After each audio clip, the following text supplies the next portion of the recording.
Terus-terusan dipaksa untuk semangat dan pantang menyerah justru bisa membuatmu depresi. Terkadang, mengibarkan bendera putih adalah satu-satunya cara agar kamu bisa kembali bernafas.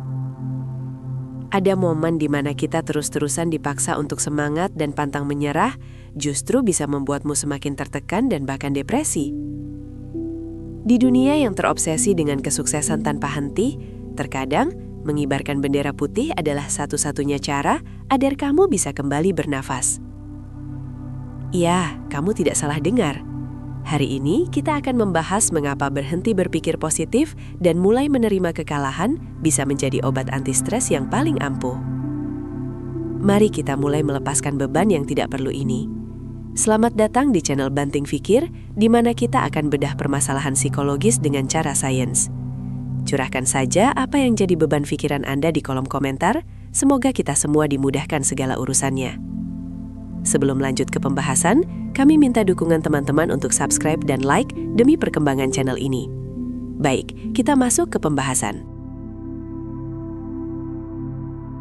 Sejak kecil, kita didoktrin dengan mantra-mantra motivasi klise. Kamu pasti bisa, jangan pernah menyerah, lihat sisi baiknya. Namun, saat hidup memukulmu dengan sangat keras, entah itu kegagalan karir, patah hati yang hancur, atau kehilangan yang tiba-tiba, memaksa diri untuk tersenyum dan berpikir positif seringkali terasa seperti kebohongan besar yang merobek jiwa. Kita menguras seluruh energi hidup kita hanya untuk menolak kenyataan pahit, membangun dinding tebal bernama penyangkalan yang pada akhirnya hanya membuat kita merasa semakin terasing dan kehilangan koneksi dari diri kita sendiri. Inilah yang dalam psikologi modern disebut sebagai toxic positivity atau positivitas beracun. Ini adalah keyakinan berbahaya bahwa seburuk apapun situasi yang dihadapi, seseorang harus mempertahankan pola pikir positif dan mengabaikan emosi negatif sepenuhnya. Alih-alih menyembuhkan, pendekatan ini justru memvalidasi represi emosi. Kamu melarang dirimu sendiri untuk bersedih, marah, atau kecewa. Padahal, emosi-emosi tersebut adalah respons alami manusia yang sangat sehat.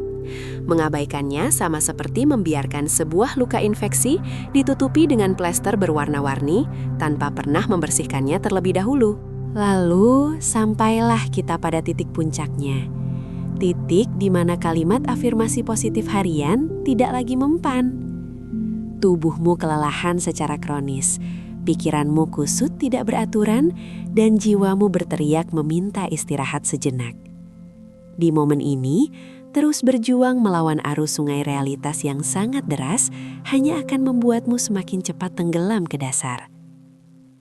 Kita sering lupa bahwa menolak realitas keras tidak akan pernah mengubah fakta yang sudah terjadi. Berpikir bahwa situasi ini seharusnya tidak terjadi padaku hanyalah sebuah ilusi yang memperpanjang siklus penderitaan tanpa akhir.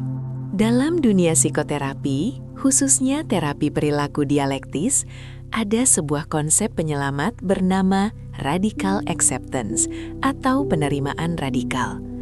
Konsep ini mengajarkan sebuah seni untuk menerima kenyataan persis seperti apa adanya, tanpa menghakimi, tanpa berusaha melawannya sedikitpun, dan tanpa menyangkal rasa sakit yang menyertainya.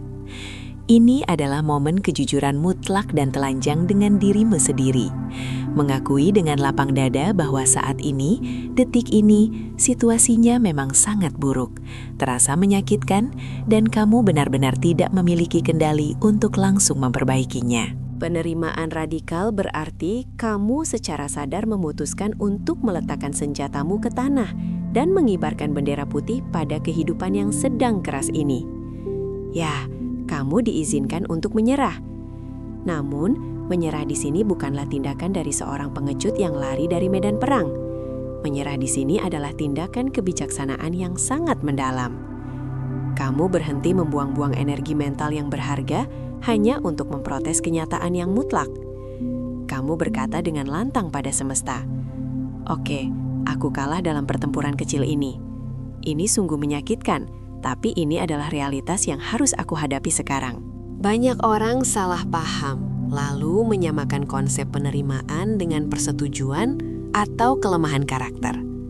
Padahal, menerima kekalahan bukan berarti kamu setuju bahwa hal buruk tersebut memang pantas terjadi padamu. Bukan juga berarti kamu pasrah untuk menjadi korban keadaan untuk selamanya tanpa perlawanan nanti. Menerima hanyalah sebuah pengakuan objektif dan netral atas fakta yang ada di depan mata. Sama seperti saat kamu menerima kenyataan bahwa hari ini sedang turun hujan badai. Kamu tahu kamu tidak bisa menghentikan hujannya. Tapi dengan menerima kenyataan itu tanpa amarah, kamu bisa mulai melangkah mencari payung atau sekadar berteduh. Perbedaan terbesar dan paling fundamental antara menyerah pada kehidupan secara total dan menyerah pada realitas sesaat adalah arah kemana sisa energimu mengalir setelahnya.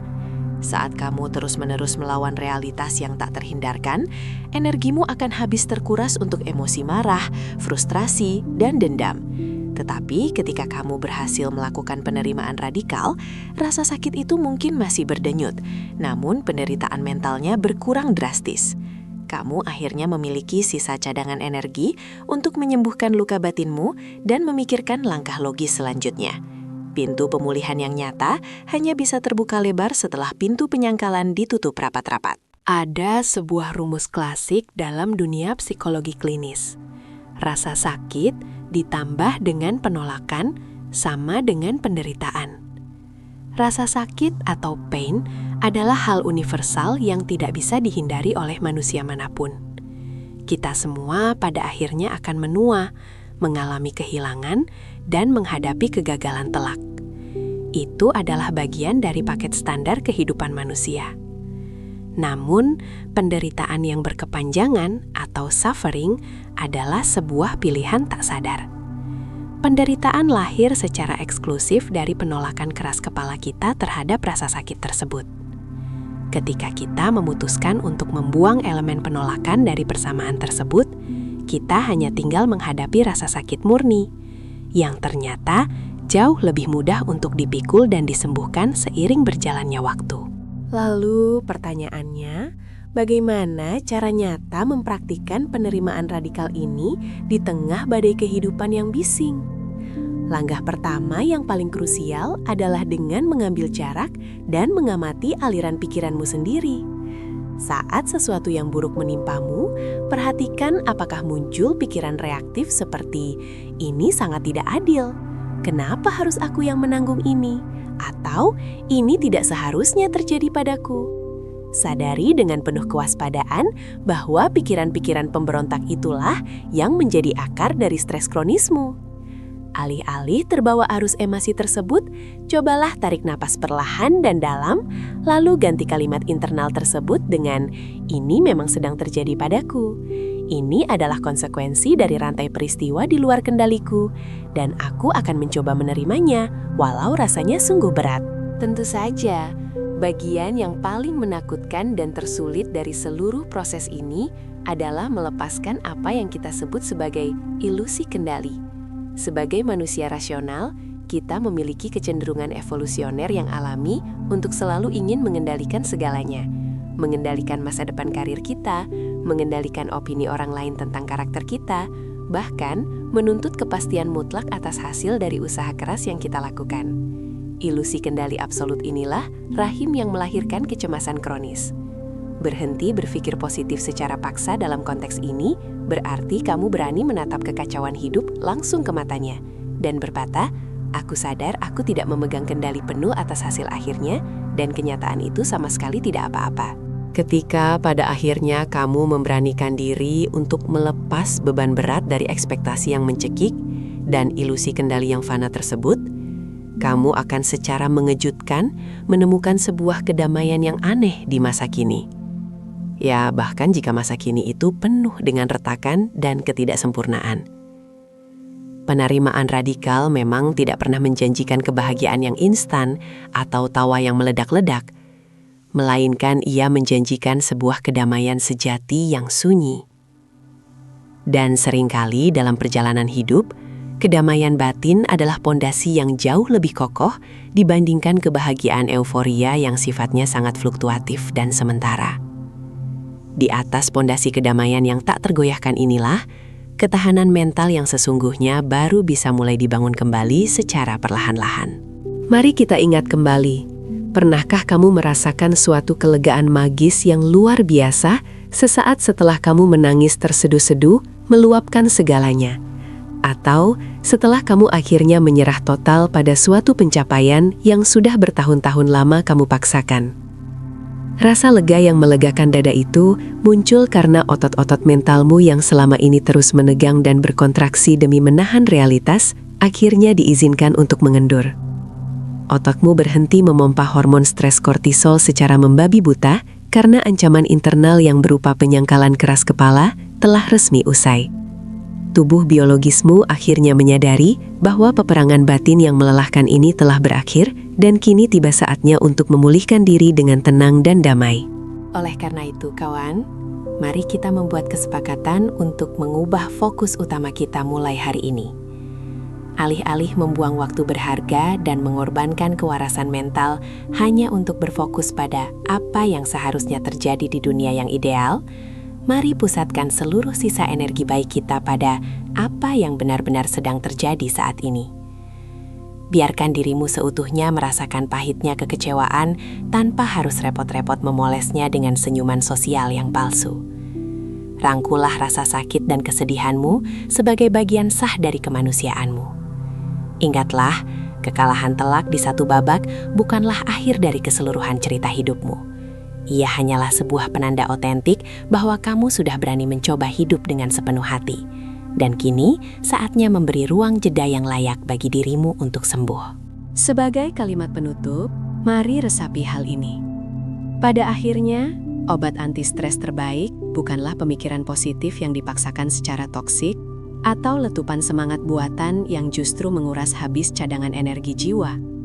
Obat penyembuh terbaik dan paling alami adalah kelegaan sejati yang lahir dari kepasrahan yang sadar. Jika hari ini, di detik ini, kamu merasa sangat lelah hingga ke tulang dengan rentetan pertempuran hidupmu, ketahuilah bahwa sungguh tidak apa-apa untuk berhenti sejenak. Berikan izin eksklusif pada dirimu sendiri untuk menyerah pada realitas yang menyakitkan ini. Turunkan senjatamu perlahan, rasakan mantapnya pijakan kakimu di atas bumi, dan temukan kembali kedamaian abadi dalam keheningan penerimaan radikal. Terima kasih sudah menyimak ruang jeda ini, dan selamat beristirahat dari pertempuran pikiranmu yang melelahkan.